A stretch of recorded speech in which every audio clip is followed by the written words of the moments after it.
So in yesterday's lecture we understood some of the determinants of the demand. So first one was the price, right? First one was the price. Second was price of the substitutes. Then third one was price of related goods. And then the income. These four are very important determinants because इस पे बहुत सारे questions पूछे जाएंगे. Price as a determinant of demand, everybody knows, but we never thought from the point of a price effect, like income effect and substitution effect. Then income helps you to divide the goods into normal goods and inferior goods. Normal goods can again be divided into necessities and luxuries. Normal goods are those goods where with the increase in the income we purchase more of those goods or we spend more on that, or the relevance of those goods in our expenditure remains intact or relevance increases. Relevance does not decrease. As I become rich and rich, the relevance of that item, that commodity, that service in my expenditure remains intact or it actually increases. If relevance decreases, means I'm gonna buy less and less of that, that becomes inferior commodity. Then on right, यहां तक हमने किया था. Then remaining determinants, simple determinants, right? Major तो हो चुके हैं. Then like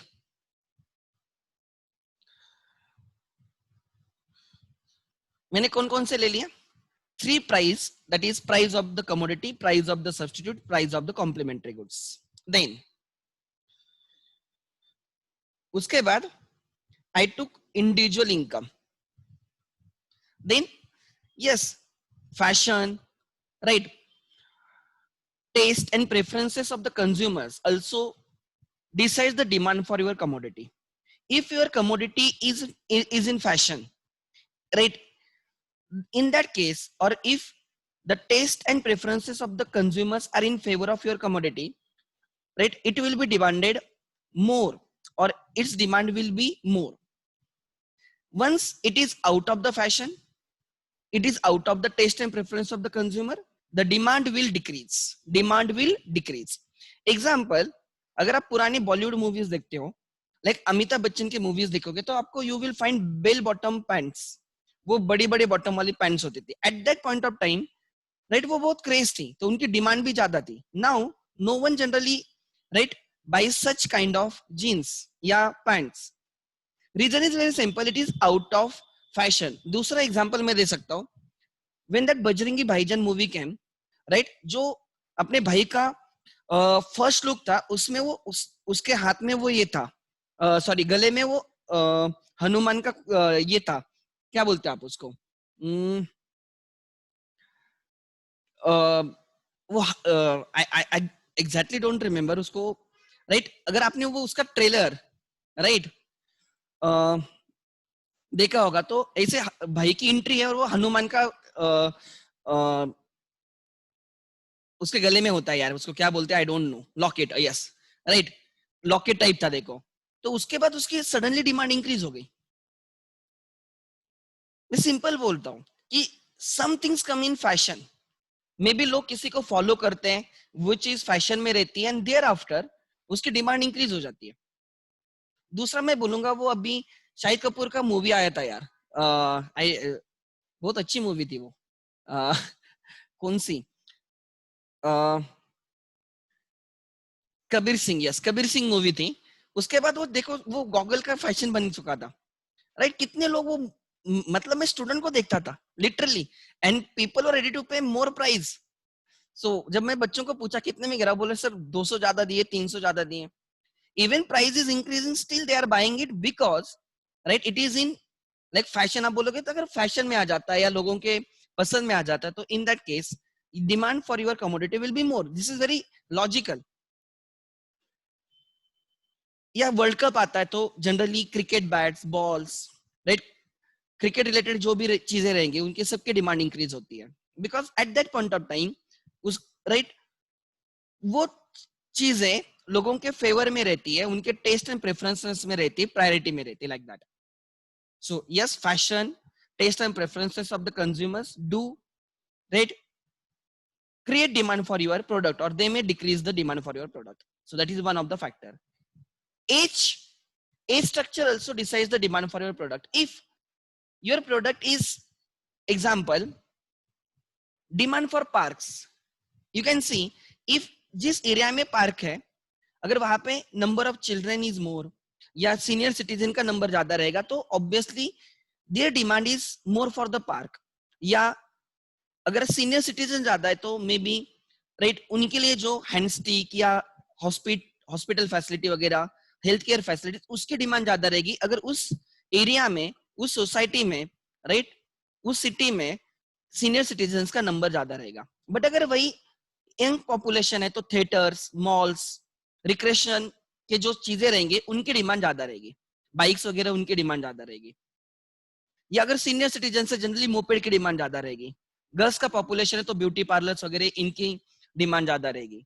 या वो लाइक आप देखोगे तुलसी बाग वगैरह जैसे स्टॉल्स की डिमांड ज्यादा रहेगी, जो प्रोडक्ट जनरली गर्ल्स परचेस करते हैं.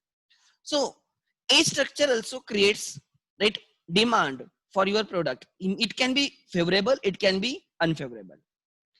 Climate creates demand for your product. Like example, अभी आप देखो ना, like जो कोरोना की वजह से, जो पैंडेमिक है उसकी वजह से there is more demand for the sanitizers, right, mask. So the जो अभी क्लाइमेट है, राइट, उसके वजह से डिमांड, उसकी डिमांड ज्यादा है. अभी रेनी सीजन स्टार्ट हो जाएगा तो demand for umbrellas, right, demand for raincoats will increase. वही समर सीजन में आइसक्रीम, कोल्ड ड्रिंक्स, राइट, उन प्रोडक्ट की डिमांड ज्यादा रहती है. राइट, विंटर सीजन में जनरली, राइट, चाय वगैरह, कॉफी, इनकी डिमांड ज्यादा रहेगी. तो यस, क्लाइमेट जो impact the demand for your commodity, favourable और unfavourable depends. Then overall population also changes demand for your product. Like demand in India will be more than demand in Australia because Indian population is like in multiples as compared to Australia, and therefore overall जहाँ पे population ज्यादा होगा वहाँ पे number of potential consumers will be more, and therefore demand for your product will be more. So yes, it can be favorable, it can be unfavorable, depends, दोनों तरीके से, ठीक है. Then regular advertisements creates demand for your product. Example, Dhoni बोलता है Boost is secret of my energy. जब धोनी, मैंने movie में तो नहीं देखा धोनी जो बच्चा था वो बूस्ट वगैरह पीता हुआ, लेकिन उसके एड आते हैं and people get impacted and वो अपने बच्चों को बूस्ट देना चाहते हैं. एग्जाम्पल, वो कोई मिल गया मूवी थी, अभी 2-3 दिन पहले लगी भी थी टीवी पे. मेरे भाचा देख रहा था तो मैं वो 10-1 मिनट मैंने भी देखा था. उसमें वो ऋतिक रोशन कुछ तो बोर्नविटा की डिमांड करता है उस मूवी में, वो दिखा है वहां पे. They are trying to create impact, वो एडवर्टाइज कर रहे हैं. उसमें एक हीरो होंडा का एक कप भी है, अगर इफ यू रिमेम्बर. जस्ट अभी मुझे लेटेस्ट देखा इसलिए मैं बोल रहा हूँ, जो मेरे सामने अभी एग्जांपल्स आ रहे हैं. अब धोनी बोलता है Boost is secret of my energy, but right, उसकी वजह से वो बूस्ट प्रोडक्ट की डिमांड इंक्रीज होती है. Try to understand. भाई थम्सअप की ऐड करता है, कुछ तूफानी करते हैं एंड थम्सअप की डिमांड इंक्रीज हो जाती है. Try to understand. So regular advertisement creates impact, right, in the mind of customers, consumers, and right, it creates the demand for the product. Maybe उस प्रोडक्ट में कुछ है या नहीं है कोई फर्क नहीं पड़ता. However, definitely that creates impression in the mind of like the consumer. Another example, like आप वोडाफोन की एडवर्टाइजमेंट जब वो पहले आती थी, वो राइट, वोडाफोन की उनके जुजू की ad, it creates impression. Maybe today Vodafone is not doing good, उनके शेयर्स भी देखो ऑलमोस्ट 12-15 रुपीज पर शेयर पे चल रहे हैं, ट्रेड हो रहे हैं. It is not performing well. However that Zoozoo ad created a impression in the mind of people. Like Airtel की एड देखो, वो एयरटेल लेडी, वो किधर किधर जाके रेंज ढूंढती है, इतने दूर जाने की जरूरत नहीं, बट फिर भी वो जाके ढूंढती है and she tries to prove that range everywhere. So they are creating impact and there are multiple ads. आप न्यूज चैनल्स अगर देखोगे तो न्यूज से ज्यादा एड्स मिलेंगे आपको. That is the reality of Indian media. So yes, advertisements create demand for your product and उसकी एक इलास्टिसिटी होती है जो हम सीखेंगे. Advertisement elasticity. Advertisement elasticity, right. आप अगर पे एडवर्टाइजमेंट पे ज्यादा खर्चा करोगे तो that will create more and more demand. अभी आप देखोगे there are many apps like Class Plus is an example कि जहां पे आप क्लासेस वाले उनके वीडियोस अपलोड कर सकते हैं, राइट. टेस्ट ले सकते हैं, एग्जांपल दे रहा हूं मैं. सो आप उनके एड बहुत देखोगे और वो एड में शायद से वो तारक मेहता का जो टीचर है वो क्या I don't Atmaram Bhide, yes, right, वो उस एड में लिया है. कितने बार आप यूट्यूब ओपन करो आपको वो एड मिलेगी. So they are trying to launch the product. पहले था बट अभी उसका ज्यादा यूज हो रहा है during this like online lectures.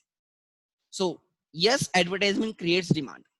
Then and that the relation between that is advertisement elasticity. वो इलास्टिसिटी चैप्टर में इन डिटेल में सीखेंगे. Then distribution of income is also one of the important determinants of the demand. लिख लेना है distribution of income. जो important है वो चीजें तो ऑब्वियसली मैं आपको समझा दूंगा. डिस्ट्रीब्यूशन ऑफ इनकम, ठीक है, देखते हैं. Distribution of income.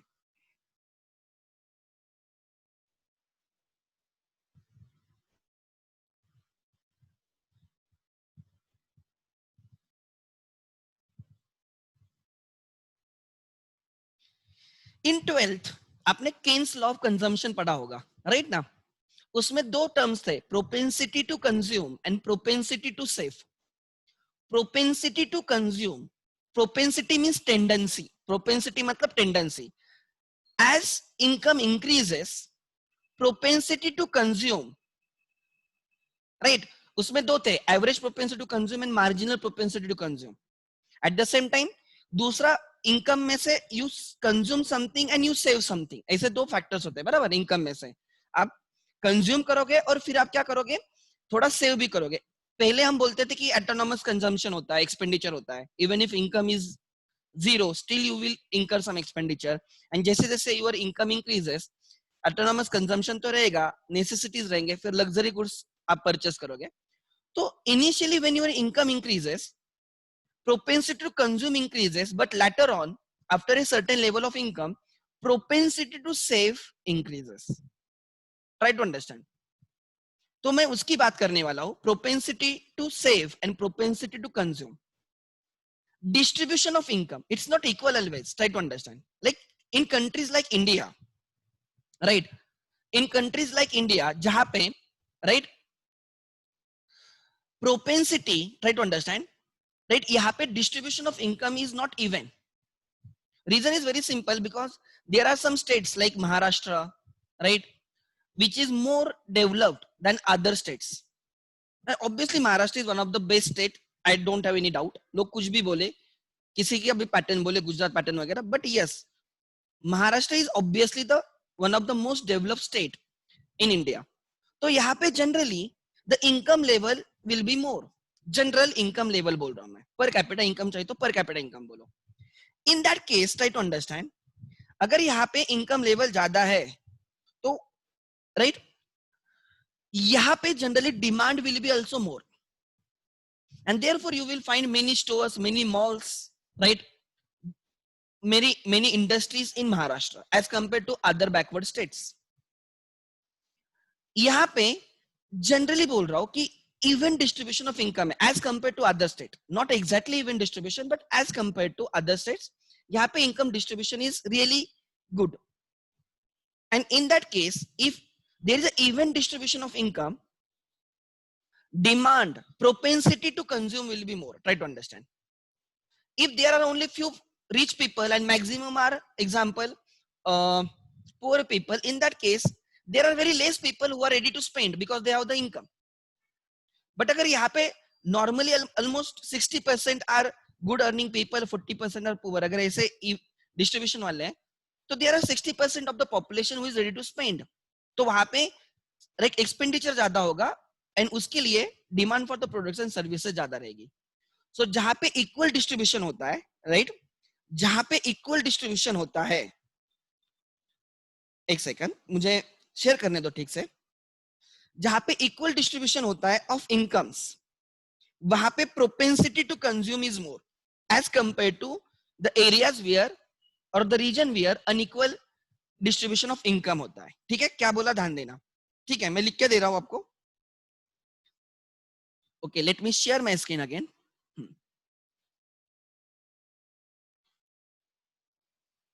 Yes,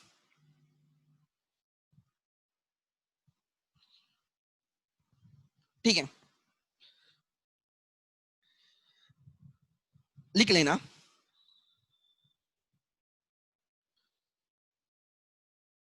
even distribution of income, even distribution of income, right, वहां पे propensity to consume is more as compared to the area where there is not even distribution of income. Propensity to consume is high, and therefore demand for consumer goods, durable goods will be more. Demand for consumer goods, consumer durable goods is more.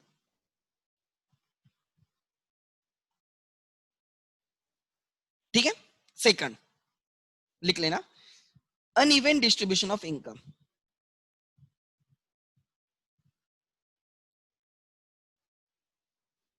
uneven distribution of income,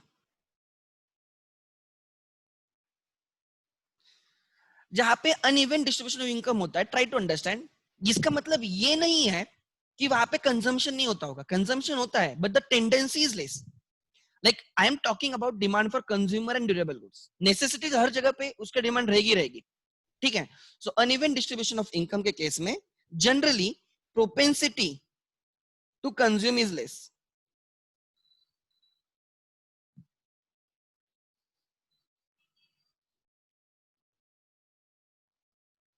I am comparing with the right area where there is equal distribution of income, even distribution of income, ठीक है, is less, and therefore demand for consumer and durable goods will be less.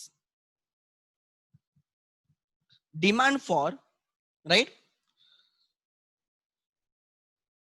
durable or consumer goods will be less.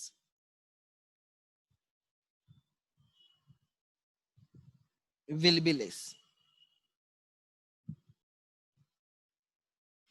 So I simply mean even, right, income, individual का income तो definitely demand change करता है, eight the same time overall income also changes the demand, impacts the demand. ठीक है, then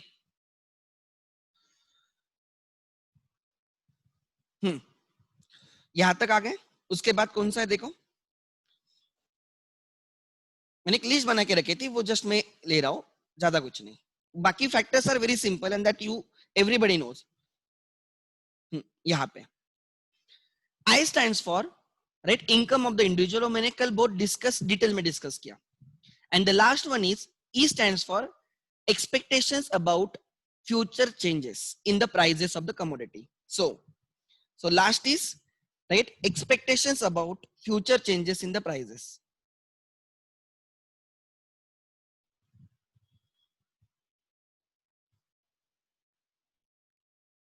Future expectations like that. If it is expected that, क्या बोल रहा हूं ध्यान देना, it is expected that your income in the future will increase. You know you will be earning in the future, so today you won't be worried to spend. Try to understand. During this corona period, people have lost their job, they are worried about their future income, and therefore they are curtailing down the consumption, their demand is less. However, if you are not worried about your future income, if you are thinking your future income will be increasing, you will demand more. This is one example, expectation. Then if you are expecting right?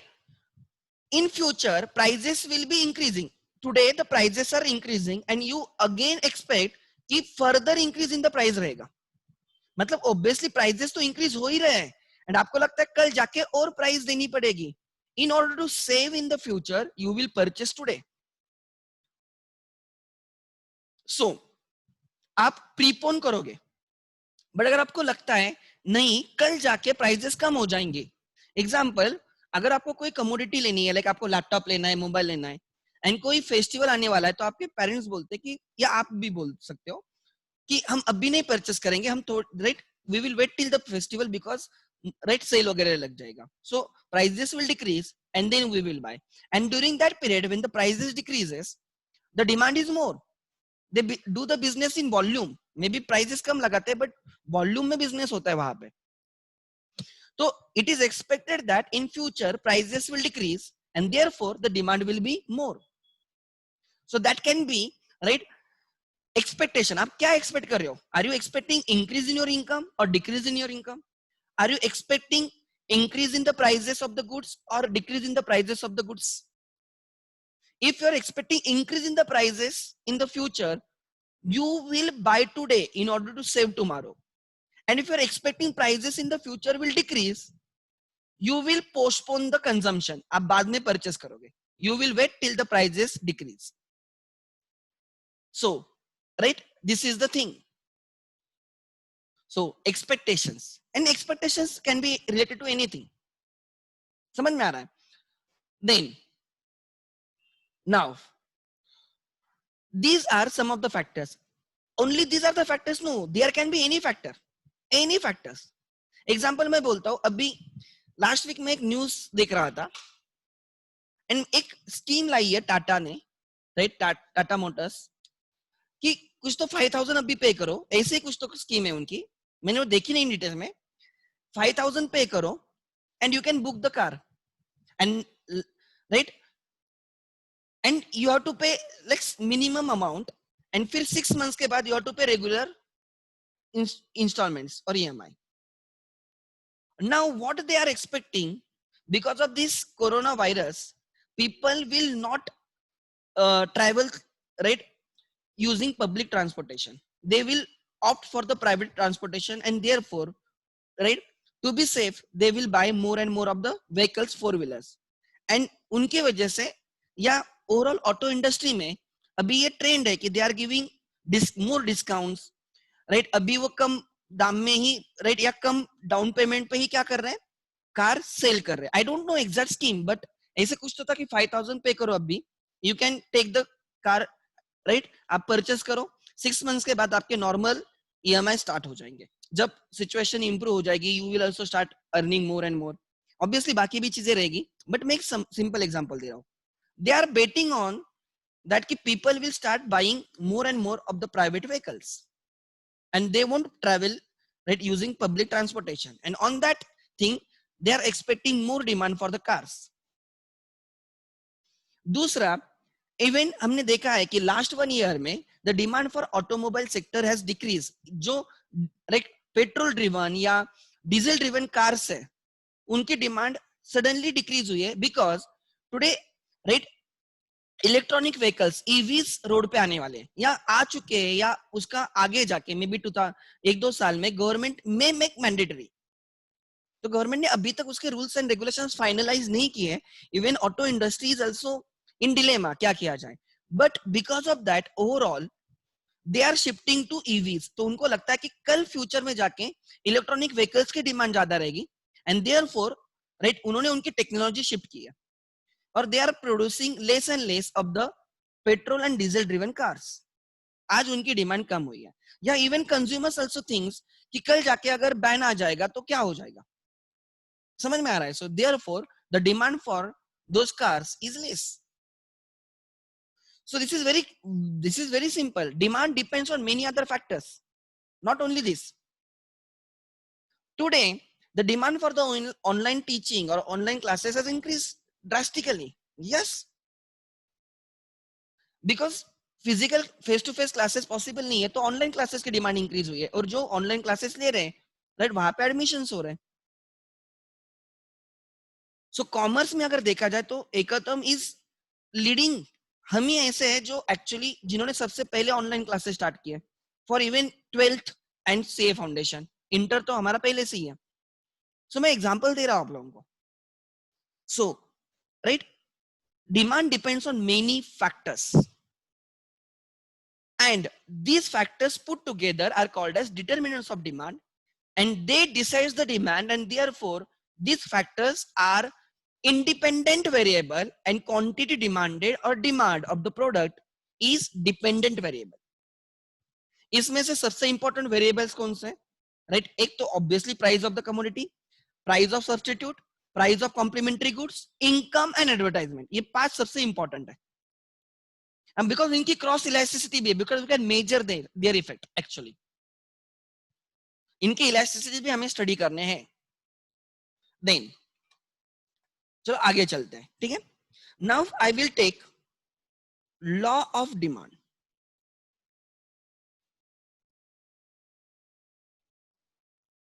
Law of demand. There are many factors which changes the demand for your commodity.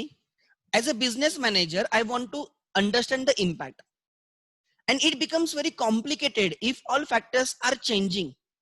It becomes very difficult to actually project my demand or forecast my demand. And therefore, right, a business manager assumes that there is one thing that he can control, that is the price of his commodity. इतने सारे determinants हैं, उसमें से एक determinant वो खुद होके control कर सकता है, which is the price of his own commodity. Other factors he cannot control, they are out of his control. Income of the consumers is not in his hand. Advertisement आप बोल सकते हो कि उसके कंट्रोल में, right? दूसरा, prices of related goods are not in his control. मैं क्या बोल रहा हूं, ध्यान देना. So right, if we keep all other factors constant except price, ध्यान देना मैं क्या बोल रहा हूं, right, all other factors remaining constant, ceteris paribus, that is, we know if price of the commodity increases, quantity demanded of the commodity decreases. Don't say demand decreases, say quantity demanded decreases. If price of the commodity decreases, quantity demanded increases. There is an inverse relationship. Barabar? If you actually read the text of, right, the book given by Alfred Marshall, कौन सा book था? Principles of Economics, right? वो book अगर आप पढ़ोगे ना, he has written it from the point of view of a seller. ये law उसने सेलर के पॉइंट ऑफ व्यू से लिखा है. उसने लिखा है, right, कि if you have to sell more, you should decrease price, and if you have to, right, अगर आपको ज्यादा सेल करना है तो प्राइस कम रखो, because he wants to tell the tendency of the consumers. And हमने हमारे पर्पस के लिए हमने उसको कंज्यूमर के पॉइंट ऑफ व्यू से रखा है. So we say when the price is more or higher, the quantity demanded, the word is quantity demanded and not demand. Quantity demanded of the commodity decreases, and if product becomes cheaper, right, there will be more consumers who are willing to buy. And this is, try to understand, if I plot it on a graph, there's a demand schedule that everybody knows, right, like this. मैं short में ले लूंगा law of demand. I won't go in detail, मैं बाकी उसके reasons वगैरह ज्यादा discuss करूंगा. This is demand schedule, demand schedule of a consumer, ठीक है. I will keep all other factors, income constant, prices of related goods constant, advertisement constant, expectations constant, and then I will study the impact of change in the price on the quantity demanded of the commodity. Why I am keeping other factors constant? Because if I change the other factors, they will change my demand and they will not keep my this law valid. Example, even if my price is same, but my commodity is out of the fashion, I have not changed the price, still demand will decrease. You are surprised, अरे मैंने price change नहीं की फिर भी मेरी demand decrease हुई है. Reason, right? There is a change in the other factor. So in order to study this law, we have to keep all other factors constant. So price and the quantity demanded of the commodity. Example, if price is, example, 10 rupees, quantity demanded is example 1000. If price is 8, now the price has decreased. पहले वो लोग जिनको 10 में नहीं purchase कर सकते थे उनके लिए 10 was very costly. Some of the consumers now will enter जिनको 8 affordable है. समझ में आ रहा है? So the quantity demanded is suppose 1200. If price is 6, price decreases to 6, quantity demanded increases to 1500. We say demand increases, don't call demand increases. Say quantity demanded increases or expansion in demand. This is very important. Whenever there is a change in the price of the commodity, it impacts quantity demanded, expansion or contraction. Don't say demand increases, demand decreases. In foundation, we have to be very, very careful with respect to using the words. So then if price is 4, demand is suppose 2000. Quantity demanded is 2000. So you can see as you decrease the price, quantity demanded increase हो गई, और when you increase the price नीचे से ऊपर जाओ quantity demanded decrease हो गई. And this is the inverse relation between price and the quantity demanded. And if you plot this inverse relation on a graph, that graph is called as demand curve. उसको क्या बोला जाता है? Demand curve. This is demand schedule. Tabular presentation is a demand schedule, and graphical presentation is a, like in this case, graphical presentation of the demand schedule is demand curve. Right? So this is quantity demanded on x-axis. This is price of the commodity X on y-axis. इसलिए y-axis को price axis बोला जाता है and x-axis को quantity demanded axis बोला जाता है. Don't call demand axis. आगे. And as you can see, there's an inverse relationship. Like this is one point, this is another point. So this is situation. Like this is situation A, B, C, D. मैंने 4 situations लिए. So this is A, this is B, this is C, and suppose this is D. Example. Try to understand. ये जो curve है, this does not encompass only these 4 situations. There are many situations. इसके बीच में भी एक आधी हो सकती है. Like you cannot count because curve is a right locus of multiple points, numerous points. So खाली ये 4 situations नहीं है इसमें. There are multiple situations. So right उनमें से मैंने 4 लिए and I have plotted a graph, a curve. Right, that curve is called as demand curve denoted by DD. Demand curve denoted by DD. And as you everybody knows, right, it is a negative slope curve. It is downward sloping curve from left. ये हमेशा याद रखना. जो graph होता है उसका ये side मतलब ये, this is left side and this is right side. हमेशा याद रखना, चाहिए तो लिख लेना because आगे जाके हमारे लिए बहुत इंपॉर्टेंट रहेगा. Demand curve slopes मेरे लेफ्ट साइड पे है ना, from left to right. Demand curve slopes downward from left to right.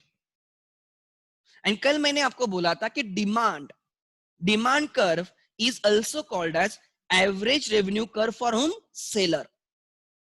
Because it gives you total expenditure for buyer and total income for the seller. ठीक है? So these are the 4 points. Law of demand obviously given by everybody knows, Alfred Marshall, right? It talks about the relation between the price of the commodity and quantity demanded of the same commodity, keeping all other factors constant. So this is your law of demand. There are basically 4 reasons for downward sloping demand curve. क्या बोला मैंने? There are 4 reasons for downward sloping demand curve. लिख लेना, very important. 4 reasons for downward sloping or negative slope of the demand curve.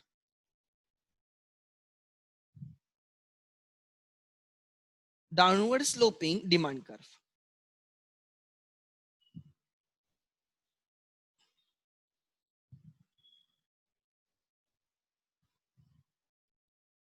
First reason is reason 1,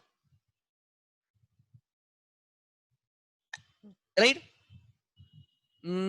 Price effect जो हमने देखा है. Why there is an inverse relationship between price and the quantity demanded? Why it is downward sloping? Why there is an inverse relation, negative relation, indirect relation between price and the quantity demanded? Is because first reason is the price effect, which is equal to substitution effect and income effect.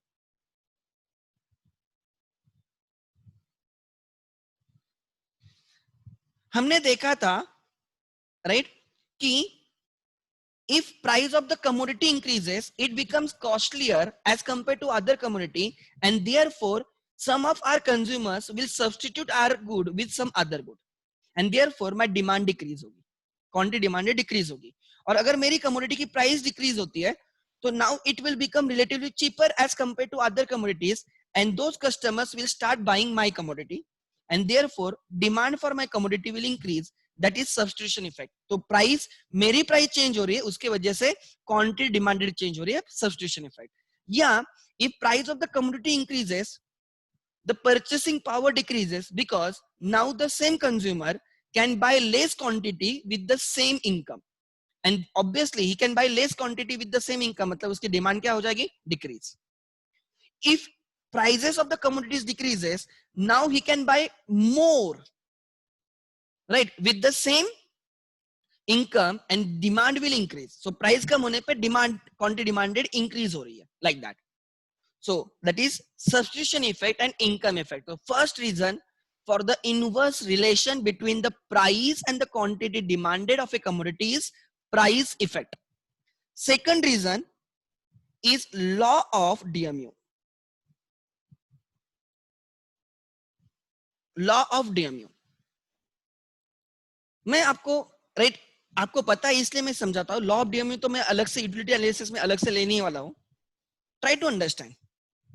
यहां पे ठीक है, क्या बोल रहा हूं, ध्यान देना. When price is 10, I am ready to buy 1000 units. When price decreases to 8, I am ready to buy 1200 units. Means when price decreased, I bought additional 200 units. Can I say when price decreased from 10 to 8, I bought additional 200 units? Why that happens? Try to understand.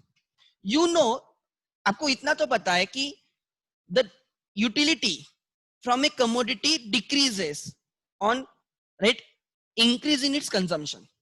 Marginal utility decreases. बराबर ना?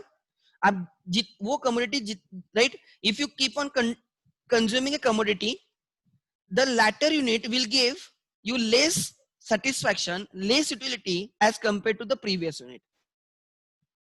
ध्यान देना मैं क्या बोल रहा हूं. Now utility can be, if we try to measure in terms of money, utility if we try to measure in terms of money, then consumer equates utility with the price. इसमें लिख लेना, this is very important sentence. Consumer equates utility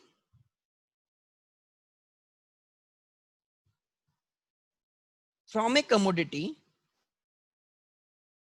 with its price. With its price.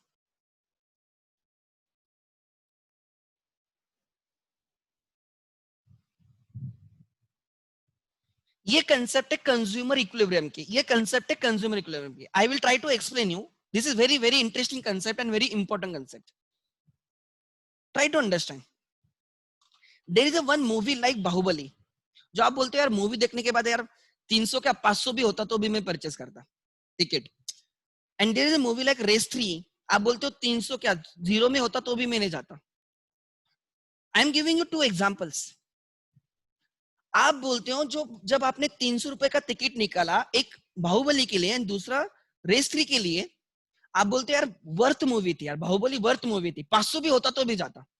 You are trying to compare the satisfaction with the amount you paid. आपको लगता है आप 500 भी होता तो भी आप पे करते, मतलब आप यू आर कंपेयरिंग कि आपको सेटिस्फैक्शन 500 रुपए का मिलता and you are comparing with the price. आप बोल रहे हो यार satisfaction is more than the price and therefore you are buying it.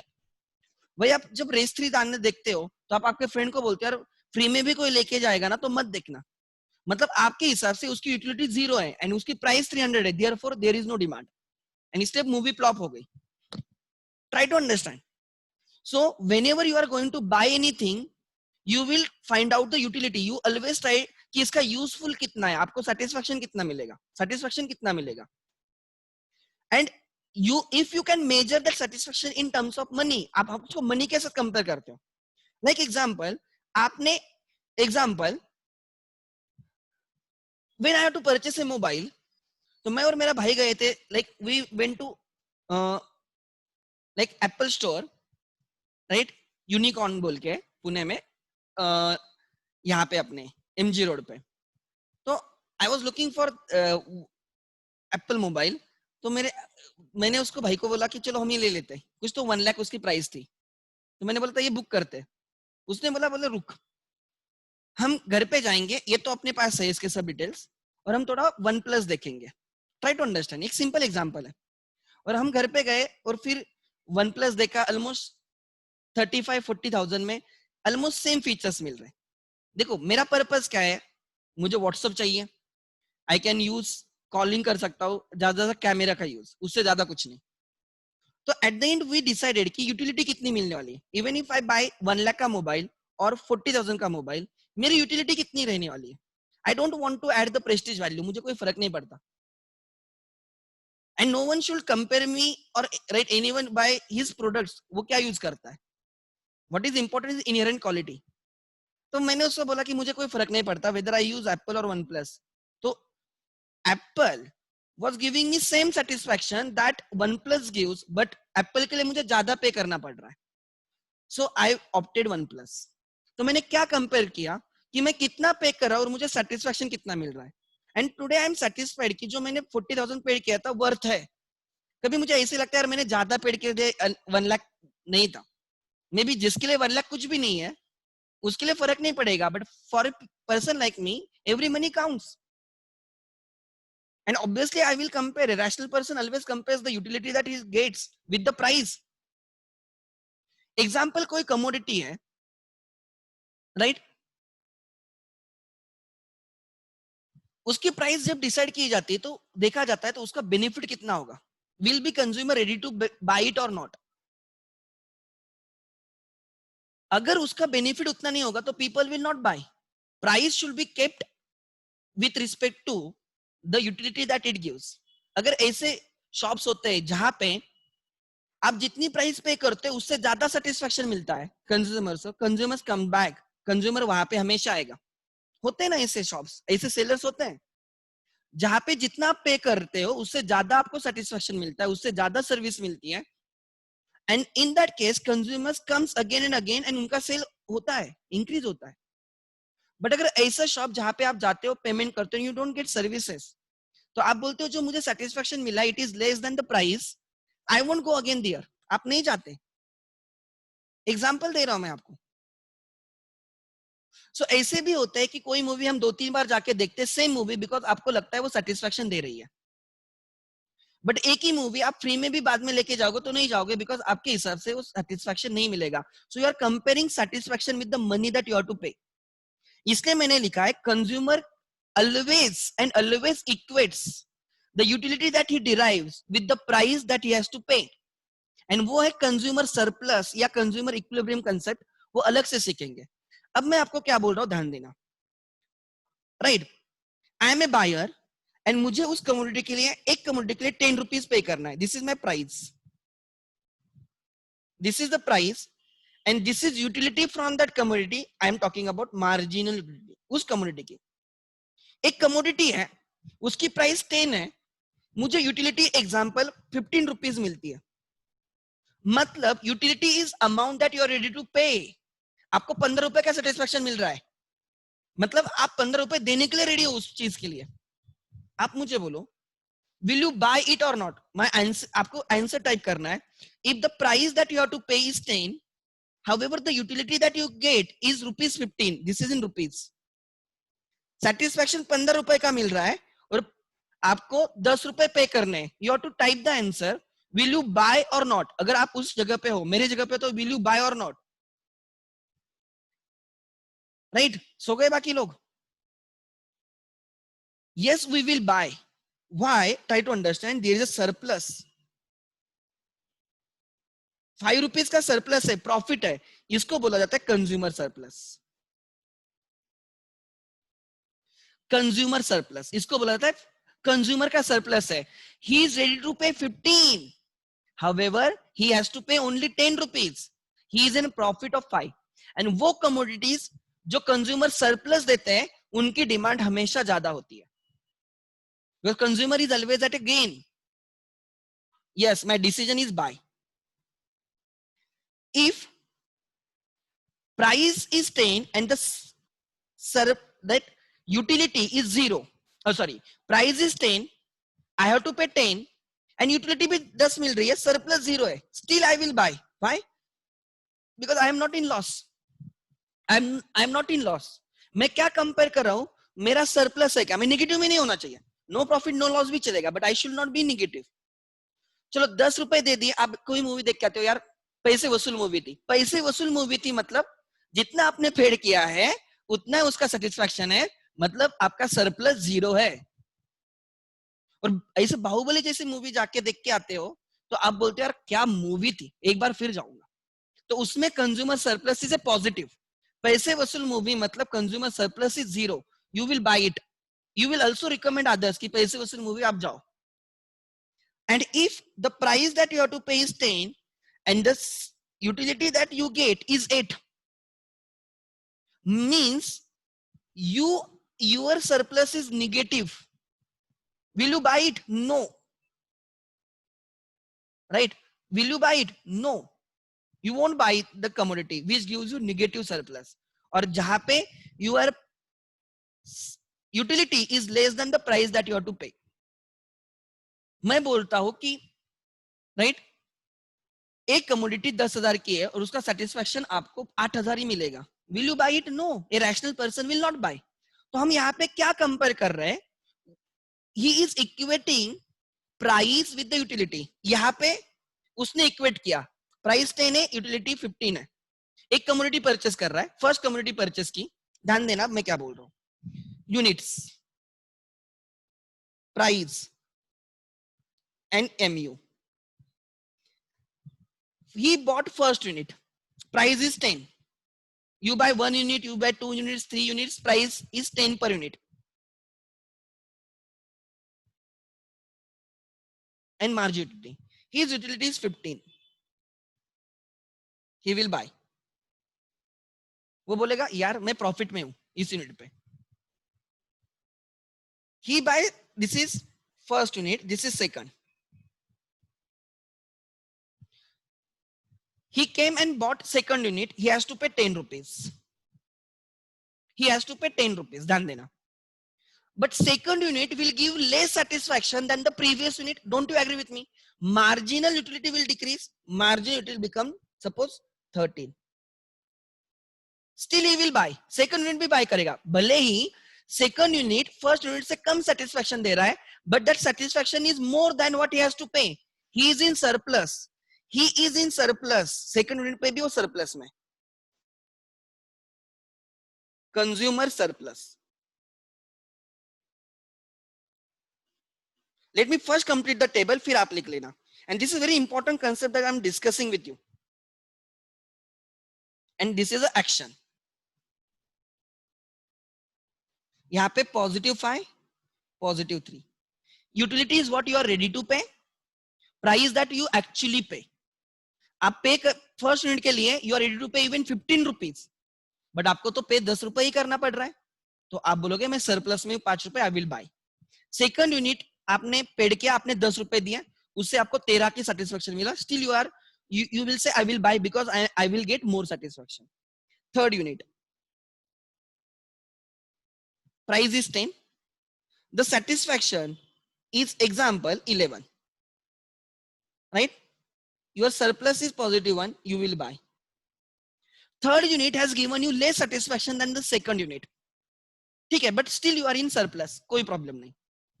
Fourth unit example, you have to pay 10, the price is also you have to pay 10 and the satisfaction is 10. भले consumer surplus 0 है, but still you will buy it because right, you know whatever you pay is your satisfaction, तो कोई फर्क नहीं आपको, you are not in loss in respect of that commodity. अब क्या बोल रहा हूं, ध्यान देना. Fifth commodity पे you have to buy the fifth unit of the commodity, still you have to pay 10 rupees, seller will charge you 10 rupees, your marginal utility will be less, is 8 minus 2. Now consumer, देखो first unit पे consumer ने compare किया utility and price, utility is more, he will bye. Second unit पे भी वो देखेगा कितनी utility मिलेगा, 13 रुपए, कोई प्रॉब्लम नहीं, ही विल बाय. थर्ड यूनिट पे वो बोल रहा है 11 रुपीज की यूटिलिटी है, 10 रुपए प्राइस है, I will buy. Fourth unit पे वो बोलेगा 10 रुपए यूटिलिटी है, 10 रुपए प्राइस है, बाय. फिफ्थ यूनिट पे ही विल थिंक, अरे मैं इसको 10 रुपए पे करने वाला हूं, बट इसकी यूटिलिटी तो 8 रुपए मिलेगी, तो वो बोलेगा यार अब वर्थ नहीं है, ही विल नॉट बाय. अब मैं यहाँ पे डिमांड शेड्यूल निकाल रहा हूं, देखो price, quantity demanded, price and the quantity. When price is 10 per unit, when price is 10 per unit, consumer is ready to buy how many units? 5 units. Sorry, 5, fifth नहीं purchase करेगा, he is ready to buy 4 units. When price is 10, वो first unit buy करेगा, second करेगा, third करेगा, fourth करेगा, he will buy 4 units. Now why he didn't bought the fifth unit? Because he knows his satisfaction decreases, margin decrease हो जाएगी, समझ में आ रहा है, और वो बोलेगा प्राइस तो ज्यादा पे करनी है, you won't buy. Now you are a seller. अब सेलर के पॉइंट ऑफ व्यू से देखो, अभी तक आप देख रहे थे यार फर्स्ट यूनिट गया, सेकंड यूनिट गया, थर्ड यूनिट गया, फोर्थ यूनिट गया, फिफ्थ यूनिट पे कंज्यूमर नहीं ले रहा है. क्यों नहीं ले रहा है? बिकॉज उस फिफ्थ यूनिट कंज्यूम करने के बाद उसको जो सेटिस्फेक्शन मिलने वाला है which is will be less than the 10, समझ में आ रहा है, बट उसको 10 रुपए पे करना है. Now you tell me, if you are a seller, what you will do? You have to tell me, आपको इस कंज्यूमर को फिफ्थ यूनिट परचेस करने को लगाना ही है, आपको उसको ये फिफ्थ यूनिट परचेस उसको बोलना है तू परचेस ही कर. वो बोल रहा है यार प्राइस तो 10 रुपए, सेटिस्फेक्शन 8 है, मैं नहीं परचेस करूंगा. Now as a seller what will you do is my question. आप क्या करोगे? सर हम प्राइस कम करेंगे, परफेक्ट, हम उतनी प्राइस रखेंगे जितना उसका क्या है, राइट, यूटिलिटी है. तो now I will give discount of ₹2. तो मैं क्या करूंगा, ध्यान देना, मैं बोलूंगा इस फिफ्थ यूनिट की प्राइस कितनी रहेगी, दिस फिफ्थ यूनिट की प्राइस 8. तो मुझे क्या पता है, consumer price and the utility compare कर रहा है, and as he purchases more and more and more, his utility will decrease decrease decrease. समझ में आ रहा है? एक कोई चीज बहुत होती है, देख 9 दिवस म्हणतात मराठी में, कोई चीज आप लेते हो, पहले आप उसको बहुत यूज करते हो वगैरह, बहुत आपको अट्रैक्शन रहता है, और बाद में वो नॉर्मल हो जाता है. नया मोबाइल, नई कार, नया बुक, होपफुली उसके लिए वो मे भी एक्सेप्शन हो सकता है, राइट. सो जो एक आधी चीज आपको जो चाहिए, राइट, वो बहुत मिलती है तो उसका रिलेवेंस कम हो जाता है, that is law of DMU. तो अब सेलर को भी पता है ना, कंज्यूमर क्या कर रहा है, price and the utility measure कर रहा है. अब इस कंज्यूमर के लिए यूटिलिटी 8 है, तो he will charge 8 only. So now when price is 8, if price is 8, try to understand, price 8 रहेगी तो कंज्यूमर फर्स्ट यूनिट भी बाय करेगा, क्यों नहीं करेगा? अगर प्राइस 8 है, सेकंड यूनिट भी बाय करेगा, थर्ड भी करेगा, फोर्थ भी करेगा, एंड फिफ्थ भी करेगा, obviously. So quantity demanded will be 5. आप बोलोगे सर बाद में प्राइस चेंज की, बट व्हेन प्राइस इज 8, तो वो पहले 4 तो रहेंगे प्लस 5th भी गया, अभी कितनी डिमांड हो गई 5, बट जब प्राइस 10 थी तो 5th यूनिट डिमांड नहीं हो रहा है, demand is 4. Now 6th unit पे एग्जाम्पल के तौर पे the 6th unit will give him lesser satisfaction than the 5th unit and the utility will be just 6, so he is ready to pay 6 because उसको satisfaction 6 rupees का मिल रहा है. In order to sell, seller has to decrease the price to 6. Seller को उसको जितना utility मिल रहा है उतनी प्राइस रखनी है, राइट. अब यहाँ पे ऑब्वियसली ये चेंज हो जाएगा, ये 0 हो जाएगा. नाउ आपने उसको बाय करने को बोला, आर यू गेटिंग? ऑब्वियसली मेरा थोड़ा सिचुएशन चेंज हो रहा है, मैंने पहले समझाने के लिए वैसे. अब सो जब price is 6, when price is 6, he is also ready to buy 6th unit, total 6 units. Now 7th unit हम उसको बोलेंगे तू बाय कर भाई, वो बोल रहा है मुझे इससे सरप्लस खाली या मुझे यूटिलिटी 3 रुपीज की मिलेगी, तो हम उसको प्राइस 3 रुपीज लगाते हैं, सपोज ऐसे पकड़ के चलो. इफ प्राइस इज, मैं थोड़ा ऐसे इक्वल रखता हूं या कोई फर्क नहीं पड़ता, if price is 3, he is ready to pay by 7 units, demand is for 7, last unit 8, last unit is 8, it gives him just 1 rupee utility, and suppose you keep the price 1, उस commodity को 1 पे रखते हो, तो he will buy all the units. If price is 1, he is ready to buy 8. Try to understand what is the relation. If price is 10, he is ready to buy just 4, but when price is 6, he is ready to buy 6. If price is 1, he is ready to buy 8. ये क्यों हो रहा है? Because जैसे जैसे वो ज्यादा purchase करेगा उसकी यूटिलिटी कम होती जाएगी. As he purchases more and more, right, उसकी utility from that additional unit will be less, so he will be ready to pay less. जैसे, right, what is law of DMU? With the increase in the consumption, the additional utility that you get from the additional commodity decreases with increase in the stock that you already has. Additional unit will give you less satisfaction, less utility, means you are also prepared to pay less. So अगर consumer क्या compare कर रहा है, वो बोलता है कि मुझे अगर एडिशनल परचेस करना है तो प्राइस, एडिशनल परचेस करेगा तो यूटिलिटी कम हो जाएगी, तो प्राइस भी कम होनी चाहिए. एंड इसलिए इफ प्राइस डिक्रीज होती है then only he will buy. Price decrease होगी, देखो फर्स्ट यूनिट के लिए कोई हेजिटेशन नहीं था, सेकंड यूनिट के लिए कोई हेजिटेशन नहीं था, थर्ड के लिए भी कोई हेजिटेशन नहीं था, फोर्थ पे ही इज इन इक्विलिब्रियम, वो बोलेगा मैं अब 4 से ज्यादा परचेस नहीं करता हूं. Suppose seller does not decrease the price, seller does not decrease the price, 10 rupees pe he is ready to buy 4 units. He won't buy anything extra, but you have to make him buy more. He will demand more only if the price is less. Why? His utility from the additional unit will decrease and he wants to equate the utility with the price. वो बोलेगा 5th unit मुझे 8 ही satisfaction देगा, 8 रुपए का, तो अगर price 8 होगी तो ही मैं बाय करूंगा. Now price is 8, he will buy 5th unit. अब 6th unit अगर उसको बाय करना है तो बोलता है मुझे उसका सेटिस्फेक्शन 6 रुपीज मिलेगा, अगर 6 प्राइस होगी तो ही मैं बाय करूंगा 6th unit. If price is 6, he will buy 6th unit.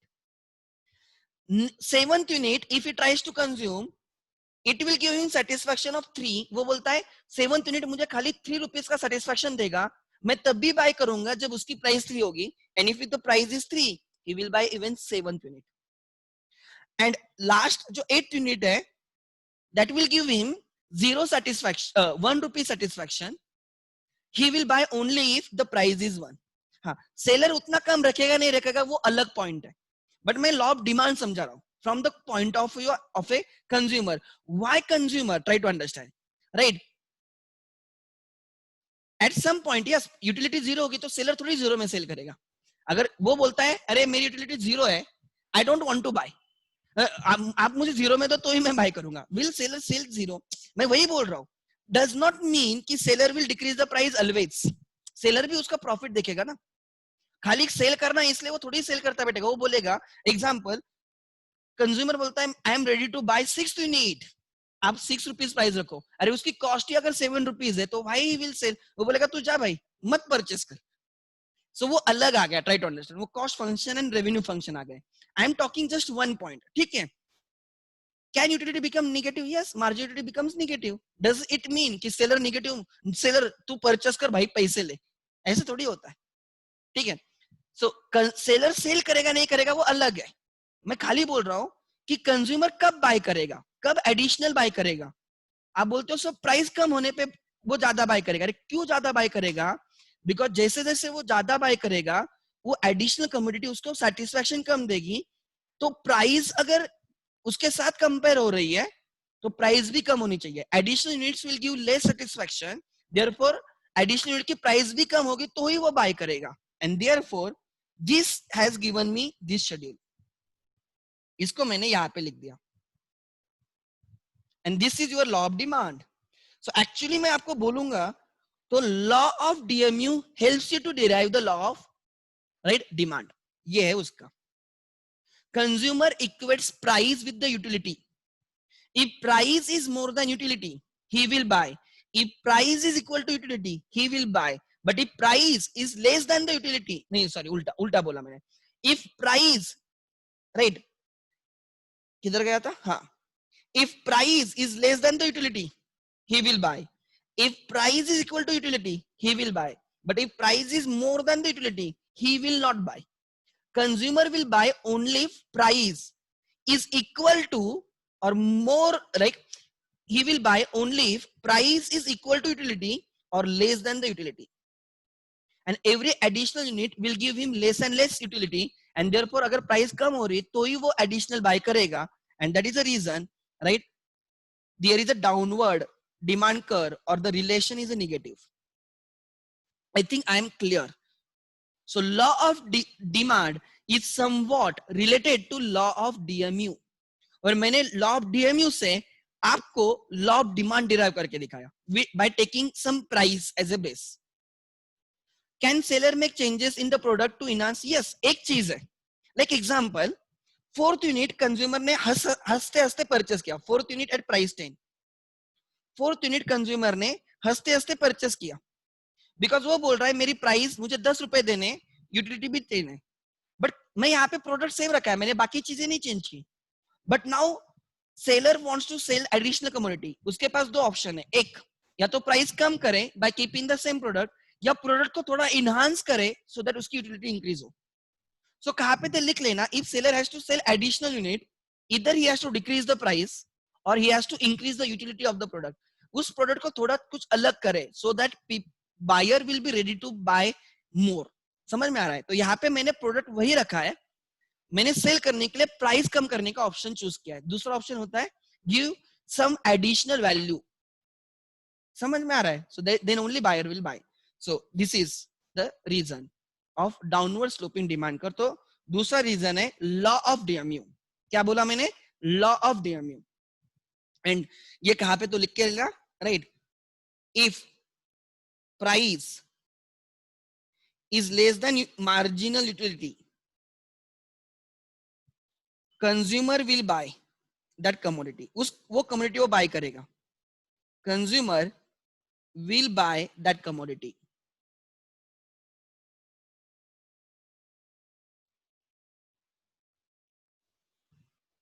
If price is equal to utility, consumer will buy that commodity and stop the consumption. यहां पे आके रुकेगा बिकॉज वो इक्विलिब्रियम में रहेगा. सो जब भी हम कंज्यूमर इक्विलिब्रियम की बात करते हैं, राइट, हम consumer is in equilibrium when the price that he pays is equal to utility he gets for that commodity, for that unit, right, and stops the consumption. तो डैश करके लिखना equilibrium.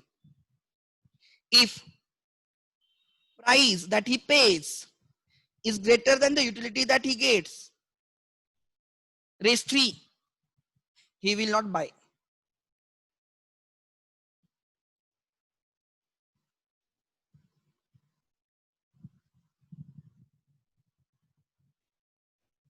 ठीक है? So consumer buys as long as he gets utility more than or equal to, right, the price that he is ready to buy. और ये concept consumer surplus की concept है जो मैं यूटिलिटी में इन डिटेल में और सिखाऊंगा with diagram, graph and everything, ठीक है। सो और यहां से ये पता चल रहा है कि with additional consumption utility decrease होती है and therefore consumer is ready to pay less, and if price is less then only he will buy। क्या बोला मैंने? With additional consumption the utility decreases and utility is what he is ready to pay, मतलब he is ready to pay less and less as he increases the consumption। इसका मतलब अगर price कम रहेगी तो ही वो बाय करेगा, otherwise he will not buy, and therefore consumers buy less at higher price and buys more at a lower price। That is law of demand। The inverse relation between the quantity and the price is because of operation of law of DMU। This is the second reason। First reason मैंने क्या बोला? Price effect। दूसरा मैंने बोला law of DMU is another reason for downward sloping of the demand curve। Third reason is entry of new consumers।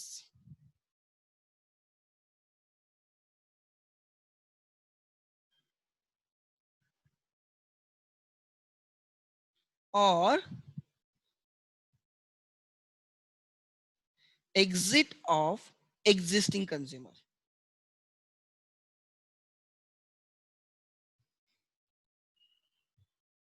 Actually I should not से exist of existing consumer, वो substitution effect में आ जाएगा, खाली इतना लिख लेना, entry of new consumer।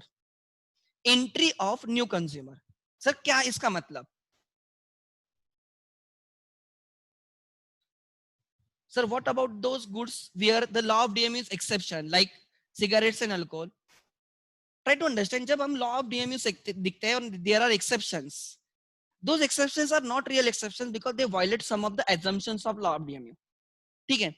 सो मैंने बोला कि देखो वो वहां पे एक्सेप्शन रहेंगे तो यहाँ पे भी एक्सेप्शन रहेंगे, लाइक नेसेसिटीज, राइट। उनके केस में प्राइसेस कुछ भी हो still people buy. I am talking the commodities which satisfies law of demand, उनकी बात कर रहा हूं मैं, उसके चार रीजंस, ठीक है। I am not talking about the exceptions. Then entry of new consumers, ऐसे कंज्यूमर्स जो पहले कोई भी रेट ये हम अपनी कम्युनिटी परचेस नहीं करते थे, बट जैसे प्राइस कम होने लगी now they can afford to buy our commodity। देखो प्राइस कम होने से जो एग्जिस्टिंग कस्टमर्स है वो तो परचेस करेंगे, वो थोड़ी बोलेंगे नहीं यार प्राइस कम है हम नहीं परचेस करेंगे। अगर ऐसे है जो बोल रहे प्राइस कम है हम नहीं परचेस करेंगे, दे आर एक्सेप्शन। प्राइस कम होने से देयर आर सम कंज्यूमर जो बोलते हैं यार ये चीपर हो गया मैं नहीं परचेस करूंगा, ऐसे भी लोग होते हैं, they are exception to law of demand. मैं I am not talking about exception. Price कम होने से existing customers will remain as it is, and at the same time some of the consumers who were not buying it because they उनके लिए वो affordable नहीं थी, they couldn't afford it, now as prices decrease वो afford करना start करेंगे and they will start demanding. इसलिए price कम होने पे अपने एग्जिस्टिंग कस्टमर तो ही है प्लस नए कस्टमर्स आएंगे and your demand quantity demanded will increase. समझ में आ रहा है? वैसे इसलिए आई विल से राइट कि नए कस्टमर्स आएंगे if price decreases and the quantity demand increases. So price decrease होने पे क्वांटिटी डिमांडेड क्या हो रही है? इंक्रीज हो रही है। This is the third reason. This is the third reason, ठीक है। सो ये आप बहुत जगह पे भी देख सकते हो, राइट, कि कस्टमर्स इंक्रीज होते हैं, राइट, जैसे जैसे प्राइस आप क्या करते हो कम करते हो। नेक्स्ट द फोर्थ रीजन लिख लेना। The fourth reason is,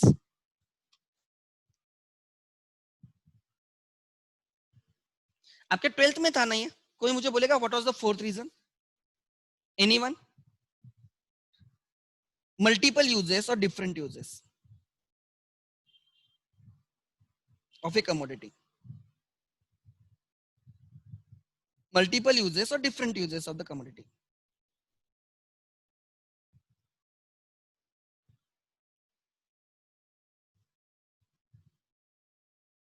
different uses of the commodity. Example, मैं आपको सिंपल एग्जांपल देता हूं, try to understand. Milk, milk can be put for multiple uses. खाना लाइक बच्चों को खिलाने के लिए, या आप कोई लोग उससे राइट स्वीट्स वगैरह भी बनाते हैं घर में, ठीक है। So one is for feeding, दूसरा है कि स्वीट्स वगैरह बनाने के लिए, तीसरा है कि लड़कियां ज्यादा बोल सकती है। So there are multiple uses, ठीक है। नाउ ट्राई टू अंडरस्टैंड, अगर मिल्क की प्राइस इंक्रीज होती है तो now it becomes costlier and therefore people will reduce its use.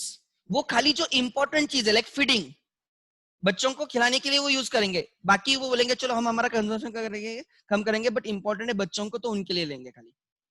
So if the price of the commodity increases, in that case people will reduce its use, खाली important चीजों के लिए उसका use करेंगे, बाकी जो इरिलेवेंट चीजें हो सकती है या उतना यूज इंपॉर्टेंट नहीं है उसका यूज कम करेंगे। अगर वही उसकी प्राइस कम होती है तो वी विल स्टार्ट यूजिंग, लोग उससे नहाना भी स्टार्ट करेंगे, लोगों की गारंटी नहीं, भगवान के लिए यूज करेंगे, राइट, उधर रखेंगे वगैरह, चाहे तो चैरिटी में भी देंगे। अगर प्राइस डिक्रीज होती है they will increase the use and therefore demand will increase. So जब चीजें महंगी हो जाती है, some commodity which has a composite demand, composite demand means एक commodity satisfies multiple wants, multiple needs, ऐसे कमोडिटीज को कंपोजिट डिमांड बोलते हैं। सो ऐसे the commodity which has composite demand, उन लाइक इलेक्ट्रिसिटी हो गया, वाटर हो गया, मिल्क हो गया, they are put in multiple uses. Like water, हम वाटर कुकिंग के लिए यूज करते हैं, पीने के लिए यूज कर सकते हैं, नहाने के लिए यूज कर सकते हैं, बर्तन धोने के लिए यूज करते हैं, गाड़ी धोने के लिए यूज करते हैं, कपड़े धोने के लिए यूज करते हैं, तो मल्टीपल यूजेस। एंड जो आपके घर में जो पानी है, राइट, अगर सपोज आपको लाइक अलग से परचेस करना होता है तो you will use it very carefully. अब जो इंपॉर्टेंट चीज है, राइट, आप फिर गाड़ी धोना होगा तो आपने एक मंथ में एक बार धोगे प्रॉपर, अगर बहुत फ्री है तो आप डेली धोना, आपको क्या फर्क पड़ता है। Demand is more, if it is at a less price you will, आप डेली यूज करोगे, या आपको ऐसी चीजों के लिए भी यूज करोगे जो इतने रिलेवेंट नहीं है। However if it becomes costlier, आप जो इंपॉर्टेंट ड्रिंकिंग कुकिंग उन चीजों के लिए यूज करोगे एंड बाकी जो फालतू यूज था वो कम करोगे। समझ में आ रहा है। सो कंपोजिट डिमांड जिन कमोडिटीज की होती है उनके केस में if price is higher it will be put for very restricted use and the demand will decrease, and if the price decreases it will be put for any use। Like electricity के case में वैसे होता है, अगर electricity के rate सस्ते होते हैं तो हम उस पे हर चीज चलाना स्टार्ट कर देंगे, बट अगर वही महंगा हो जाता है तो we will use it very like carefully, हम उसका यूज इंपॉर्टेंट चीजों को ही करेंगे। So these are 4 reasons. कौन कौन से रीजंस थे, राइट, ऑल 4 रीजंस सेड। ये भी क्या बोला, अगर प्राइस ज्यादा होगी तो we will use it only for important things, use will decrease, demand will decrease. अगर चीजें सस्ती होगी तो we will put it for multiple uses, right, irrelevant चीजों के लिए भी यूज करना स्टार्ट हो जाएगा, डिमांड इंक्रीज हो जाएगी। So it talking about inverse relationship. Entry of new consumers के बारे में मैंने क्या बोला, इफ प्राइस डिक्रीज होती है तो एग्जिस्टिंग कंज्यूमर्स तो रहते ही रहते हैं, नए कस्टमर्स आ जाते हैं, नए कंज्यूमर्स आ जाते हैं, प्राइस डिक्रीज होने से डिमांड इंक्रीज हो गई, इनवर्स रिलेशन। डीएमयू के केस में मैंने बोला, लॉ ऑफ डीएमयू में मैंने बोला कि additional unit gives you less and less satisfaction, means consumer ready to pay less and less, he will buy only if he has to pay less, because क्यों less, because उसकी satisfaction कम है। So additional unit gives him less satisfaction, तो he is ready to pay less, he will buy only if he has to pay less. So अगर price decrease होगी तो ही वो buy करेगा, otherwise he will not buy. So law of DMU वही बोलता है, price कम होने पे he will buy more and price increase होने पे he will buy less, and price effect तो that is most foremost reason, right, for the inverse relation of the price and the quantity demanded। ठीक है, clear है यहां पे। if anyone has doubt till now please ask me। next, so this is your answer। another example, मैं example देता हूं, you have to help me out। Example, price of a commodity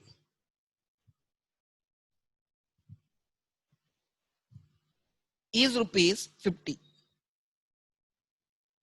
per unit. ठीक है, marginal utility and this is quantity.